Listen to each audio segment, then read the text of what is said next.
Good morning student. आज के इस वीडियो में सिकंदर के भारतीय अभियान के बारे में अध्ययन करेंगे। प्राग मौर्य युग में मगध सम्राटों का अधिकार क्षेत्र भारत के पश्चिमोत्तर प्रदेशों तक विस्तृत नहीं हो पाया था। जिस समय भारत के राज्य मगध साम्राज्य की विस्तारवादी नीति का शिकार हो रहे थे, पश्चिमोत्तर प्रदेशों में घोर अराजकता व अव्यवस्था का वातावरण व्याप्त था। यह क्षेत्र अनेक छोटे बड़े राज्यों में विभक्त था, जिनमें कंबोज, गांधार व मद्र प्रमुख थे। इन प्रदेशों में कोई ऐसी सार्वभौम शक्ति नहीं थी जो परस्पर संघर्षरत राज्यों को जीतकर एक छत्र शासन के अंतर्गत संगठित कर सकती। यह संपूर्ण प्रदेश एक ही समय विभाजित व समृद्ध था। ऐसी स्थिति में विदेशी आक्रांताओं का ध्यान भारत के इस भूभाग को आकर्षित होना स्वाभाविक था।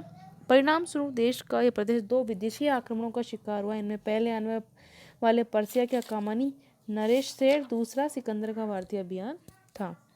हकामानी आक्रमण के पश्चात पश्चिमोत्तर भारत एक दूसरे यूरोपीय आक्रमण का शिकार हुआ। यह महान यूरोपीय विजेता सिकंदर का नेतृत्व में होने वाला मैसिडोन आक्रमण था, जो पहले की अपेक्षा कहीं अधिक भयावह सिद्ध हुआ।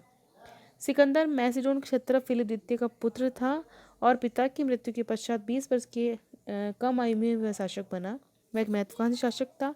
बचपन से ही उसकी इच्छा विश्व सम्राट बनने की थी। कहा जाता है कि विश्व विजय करने की प्रेरणा उसे अपने पिता से ही मिली थी। उसमें अदम्य साहस तथा वीरता विद्यमान थी। मैसिडोन तथा यूनान में अपनी स्थिति सुदृढ़ करने के पश्चात उसे दिग्विजय की व्यापक योजना तैयार की और इस प्रक्रिया में उसने एशिया माइनर, सीरिया, मिस्र, बेबीलोन, बैक्ट्रिया, सोग्डियाना आदि को जीता।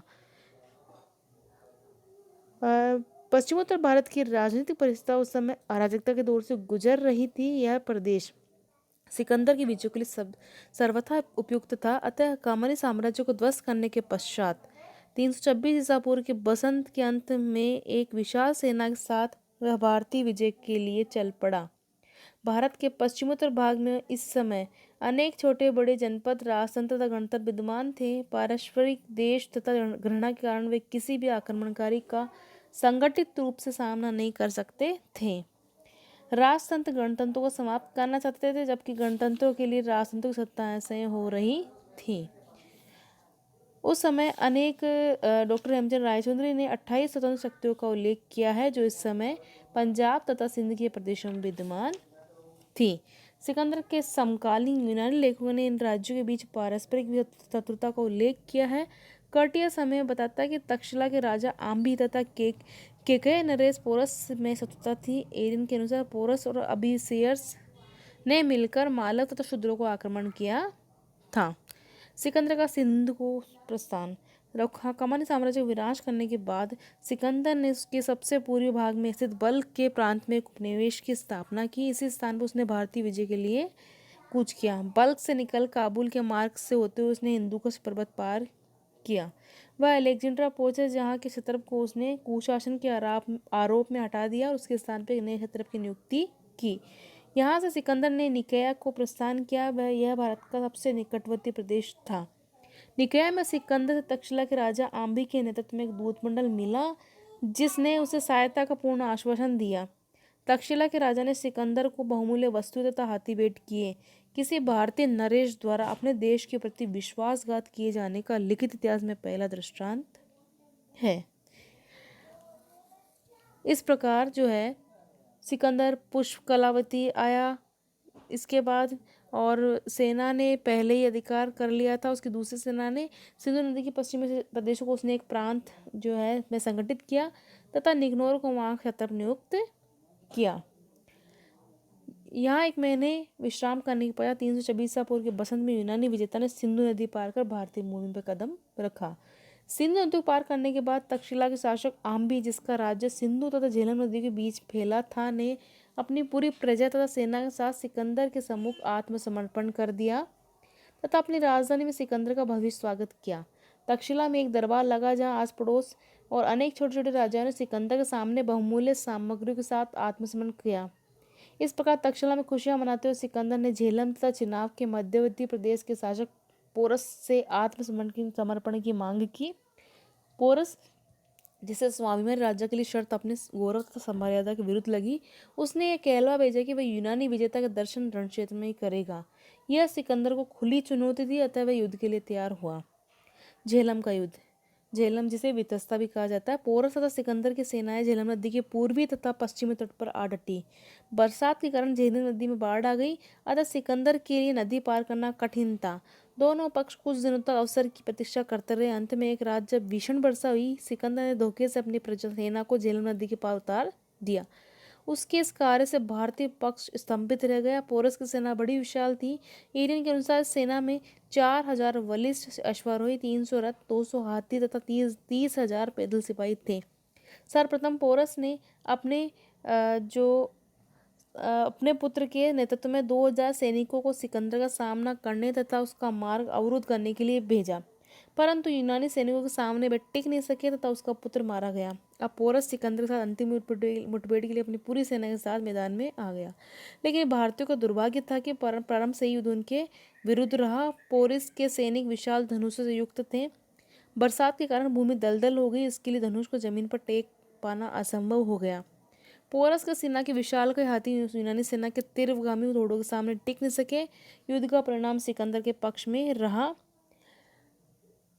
जब पोरस को गिरफ्तार किया गया और उसके घायल जो पोरस था उसको सिकंदर के दरबार में लाया गया, तो सिकंदर पोरस की वीरता से बहुत प्रशंसा की और उससे पूछा कि तुम्हारे साथ कैसा व्यवहार किया जाए। पोरस ने बड़ी निर्भीकता और गर्व के साथ उत्तर दिया, जैसे एक राजा दूसरे राजा के साथ करता है। इस उत्तर को सुनकर सिकंदर बड़ा प्रसन्न हुआ। उसने पोरस को न केवल उसका राज्य लौटाया, अपितु उसके राज्य का उससे भी अधिक विस्तार कर दिया। प्लूटोक के अनुसार उसने 15 संघराज्य, उनके 5000 बड़े नगर तथा अनेक ग्राम थे। इस प्रकार पोरस की पराजय भी जय में परिणित हो गई। इसके पश्चात सिकंदर ने युद्ध में वीरगति पाने वाले सैनिकों का अंत्येष्टि संस्कार किया तथा यूनानी देवताओं की पूजा की। उसने 2 नगरों की स्थापना की। पहला नगर रण क्षेत्र में ही विजय के उपलक्ष्य में बसाया गया, उसका नाम निकया विजयनगर रखा गया। दूसरा नगर झेलम नदी के दूसरे तट पर उसने उस स्थान पर बसाया गया जहाँ सिकंदर का प्रिय घोड़ा बहुकेफला मरा था। घोड़े के नाम पर इस नगर का नाम बहुकेफला रखा गया। झेलम के बाद की युद्ध, झेलम के युद्ध में पोरस को परास्त करने के पश्चात सिकंदर ने चेनाब नदी के पश्चिमी तट पर स्थित ग्लोचुकयान राज्य पर आक्रमण किया। इस राज्य को जीतकर पोरस के राज्य में मिला लिया गया। इसी बीच अशोकों के प्रदेश में विद्रोह खड़ा हुआ तथा यूनानी शत्रु निकानोर मौत की घाट उतार दिया गया। सिकंदर ने अलेक्जेंडर तथा तक्षशिला के क्षत्रपों टायरेसेपस तथा फिलिप को विद्रोह को दबाने का आदेश दिया। उनकी मदद के लिए ईरान से थ्रेसियन सेना भी आ पहुंची। विद्रोहियों को दबा दिया गया। इसके पश्चात सिकंदर ने चिनाब नदी पार कर गांधारिस राज्य में प्रवेश किया। यहाँ पोरस का भतीजा छोटा पुरु शासन करता था। वह अपना राज्य छोड़कर भाग गया तथा सिकंदर ने चेनाब और रावी नदियों के बीच के उसके राज्य पर अधिकार कर लिया। यह संपूर्ण क्षेत्र पोरस के राज्य में मिला लिया गया। इसके बाद सिकंदर ने रावी नदी पार किया तथा गणजातियों पर आक्रमण कर दिया। एरियन तथा साहस की प्रशंसा करते हुए उसकी राजधानी संगल में थी। उन्होंने सिकंदर का कड़ा प्रतिरोध किया तथा अपनी राजधानी के चारों रथों घेरा बना लिया था। अंततः पोरस की मदद से सिकंदर ने परास्त कर दिया। व्यास नदी सिकंदर के उत्कर्ष का चरम बिंदु सिद्ध हुई। यहाँ एक विचित्र घटना हुई। उसकी सेना में विद्रोह हो गया और सैनिकों ने आगे बढ़ने से इनकार कर दिया। सैनिकों का वास्तव में जो उत्साह भंग हो चुका था। हालांकि जो सिकंदर है उसने जोशीला भाषण देकर उनके उत्साह वर्धन करने की कोशिश की, लेकिन वह जो सैनिक थे उन्होंने पूरी तरह से जो है अपने घर वापसी के लिए वह कहने लगे। इसके कुछ कारण बताए जाते हैं। उन्हें जो सैनिक थे उन्हें स्वदेश छोड़े हुए बहुत दिन बीत चुके थे, उन्हें घर की आस सता रही थी। दूसरा, जो निरंतर युद्ध से वे थक गए थे और अनेक जो गर्मी वर्षा बीमारियों के कारण उनमें अनेक जो सिपाही थे मृत्यु हो गई थी। इस वजह से वे उनमें हतोत्साहित हो गए थे। झेलम के युद्ध में यद्यपि सिकंदर की विजय हुई थी तथापि भारतीय सैनिकों ने जो यूनानियों के छक्के उड़ा दिए थे। प्रत्येक स्थान पर उन्हें कड़े प्रतिरोध का सामना करना पड़ा था। पुनः व्यास नदी की पूर्व की ओर नंदों का शक्तिशाली साम्राज्य था। यूनानियों ने नंदों की वीरता, समृद्धि तथा संपत्ति के विषय में बहुत कुछ सुन रखा था, तभी उनके साथ किसी प्रकार की टक्कर लेने के लिए तैयार नहीं थे। अतः सिकंदर जिस मार्ग से आया था उस मार्ग से लौटने का उसने निश्चय किया। 325 ईसा पूर्व के सितंबर माह में सिकंदर ने पाटल से यूनान को प्रस्थान किया। जेड्रोसिया के रेगिस्तानी भागों से होते हुए बेबीलोन पहुंचा। इसके 2 वर्ष 50 करीब 323 ईसा पूर्व के लगभग इसी स्थान पर उसकी मृत्यु हो गई। सिकंदर के आक्रमण का क्या प्रभाव पड़ा वह देखते हैं। भारत पर सिकंदर के आक्रमण के प्रभाव के विषय में विद्वानों में गहरा मतभेद है। सिकंदर के समकालीन जो यूनानी लेखक है वह इस आक्रमण को बहुत बड़ी घटना मानते हैं, जबकि जो है भारतीय लेखक से भारतीय जो विद्वान है उसे इतना कोई प्रभावशाली नहीं मानते हैं। सिकंदर उनके अनुसार जो है सिकंदर आंधी की तरह आया और चला गया। इतिहासकार विंसेंट स्मिथ सिकंदर के आक्रमण का प्रभाव लिखते हुए लिखते हैं कि भारत अपरिवर्तित रहा, युद्ध के गांव शीघ्र भर गए। जब धीर वेलों तथा उन्हीं के समान धीर किसानों ने अपना परिश्रम प्रारंभ किया तो ध्वस्त खेत एक बार फिर लहला उठे। वे स्थान जहाँ लाखों युद्ध में मारे गए थे फिर उमड़ते हुए जनसमुदाय से भर गए।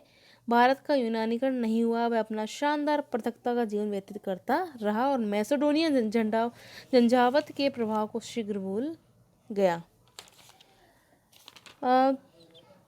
सिकंदर ने जो प्रदेश जीते उन भागों में राजनीतिक एकता स्थापित की। उसने संपूर्ण प्रदेश को 4 प्रशासनिक इकाइयों में विभक्त किया। प्रथम प्रांत सिंधु के उत्तरी तथा पश्चिमी भागों में बनाया गया। पहले इसका क्षत्रप निकानोर था, किंतु उसकी मृत्यु के बाद सिकंदर ने फिलिप को इस प्रांत का क्षत्रप बना लिया। द्वितीय प्रांत में सिंधु तथा झेलम के बीच का भूभाग सम्मिलित किया गया। तीसरा जो झेलम नदी के पूर्वी भाग सम्मिलित था। चतुर्थ प्रांत सिंधु नदी के निचले भाग में स्थापित किया गया। अपने इस कार्य द्वारा सिकंदर ने अप्रत्यक्ष रूप से भारतीय एकता को प्रोत्साहित किया। कालांतर में चंद्रगुप्त मौर्य ने बड़ी आसानी से इन प्रदेशों को जीतकर अपने साम्राज्य में मिला लिया। इसी प्रकार यदि पूर्वी भारत में उग्रसेन महापद्मनंद जो है मगध के सिंहासन पर चंद्रगुप्त मौर्य का अग्रज रहा, तो पश्चिम और उत्तर भारत में सिकंदर स्वयं उस सम्राट का अग्रदूत था। सिकंदर के आक्रमण के फलस्वरूप भारत तथा पश्चिमी देशों के बीच व्यापारिक संबंध और दृढ़ हुए। सिकंदर के आक्रमण के परिणाम स्वरूप पश्चिम और उत्तर भारत में अनेक यूनानी उपनिवेश स्थापित किए गए। इन उपनिवेशों के माध्यम से यूनान, भारत तथा यूनान एक दूसरे घनिष्ठ संपर्क में आए तथा दोनों के बीच आवागमन के लिए समुद्री तथा स्थलीय मार्ग खुल गए। इससे लोगों का भौगोलिक ज्ञान और अधिक विस्तृत हुआ। अनेक भारतीय यूनान गए तथा यूनानी व्यापारी भारत आए। इस व्यापारिक आदान प्रदान से व्यापार वाणिज्य के क्षेत्रों में महत्वपूर्ण प्रगति हुई। व्यापार समृद्धि की जो प्रगति के फलस्वरूप भारत में यूनानी मुद्राओं के अनुकरण पर उलुक शैली के सिक्के ढाले गए। इस प्रकार भारतीय मुद्रा निर्माण का कला का विकास हुआ। पश्चिमी एशिया तथा भारत के बीच होने वाले व्यापारिक संपर्क ने नगरीकरण की प्रक्रिया को तीव्र कर दिया। सांस्कृतिक दृष्टि से भी इस आक्रमण के अनेक महत्वपूर्ण प्रभाव उत्पन्न किए। यूनानी शासन पद्धति से भारतीय शासन पद्धति प्रभावित हुई। इस समय से साम्राज्यिक व्यवस्था हिंदू राष्ट्रतंत्र का स्थायी तत्व बन गई। यह यूनान का ही प्रभाव था। कला व ज्योतिष के क्षेत्र में भारतीयों ने यूनानी से बहुत कुछ सीखा। निहार रंजन राय के अनुसार मौर्य स्तंभों के शीर्षकों को मंडित करने वाले पशु आकृतियों पर यूनानी कला का ही प्रभाव था। कालांतर में पश्चिमोत्तर प्रदेशों के गांधार कला शैली यूनानी कला के प्रभाव से ही विकसित हुई थी। अनेक यूनानी भारतीय दर्शनों के संपर्क में आए और यहाँ के दर्शन से प्रभावित हुए। यूनानी दार्शनिक पाइथागोरस पर भारतीय दर्शन का प्रभाव स्पष्ट है। सिकंदर के अभियान से यूरोप में भारत के विषय में जानकारी अधिक हुई। सिकंदर के साथ कई लेखक तथा इतिहासकार भारत आए। उन्होंने तत्कालीन भारत की राजनीतिक दशा के विषय में लिखा है। उनके ग्रंथ कालांतर में इतिहास के पुनर्निर्माण में सहायक बने। रोमेल थापर के अनुसार सिकंदर के आक्रमण का सर्वाधिक उल्लेखनीय परिणाम न राजनीतिक था न सैनिक। उसका महत्व इस बात में निहित है कि वह अपने साथ कुछ ऐसे यूनानियों को लाया था जिन्होंने भारत के विषय में अपने विचारों को लिपिबद्ध किया और वे इस काल पर प्रकाश डालने की दृष्टि से मूल्यवान है। कुछ विद्वानों को विचार है कि सिकंदर तथा उसके उत्तराधिकारियों ने भारत के अतिरिक्त हकामनी साम्राज्य के सभी क्षेत्रों का यूनानीकरण कर दिया था तथा यहाँ से पारसिक कलाकारों और अधिकारियों को भारत को ओर खदेड़ दिया। वे भारत में बस गए तथा मौर्य साम्राज्य एवं शासन के विविध पक्षों को उन्होंने प्रभावित किया। इस प्रकार पारस्परिक बौद्धिक आदान प्रदान तथा दोनों देशों के बीच ज्ञान विज्ञान के क्षेत्र में महत्वपूर्ण प्रगति हुई। परंतु इन प्रभावों के बावजूद भी भारतीय सभ्यता और संस्कृति का मूल पूर्णतः अप्रभावित रहा। भारतीय संस्कृति के ऊपर यूनानी प्रभाव के विषय में अंग्रेजी कवि मैथ्यू ऑनलैंड की अग्रलिखित पंक्तियां वस्तुतः उल्लेखनीय है। पूर्व झंझा के सामने यानी पूर्व मतलब भारत, झंझा यानी विदेशी आक्रमण के सामने धीर गंभीर घृणा के साथ नतमस्तक हुआ। सेना के गर्जन के निकल जाने के बाद वह मतलब भारत पुनः विचार सागर में निमग्न हो गया। धन्यवाद।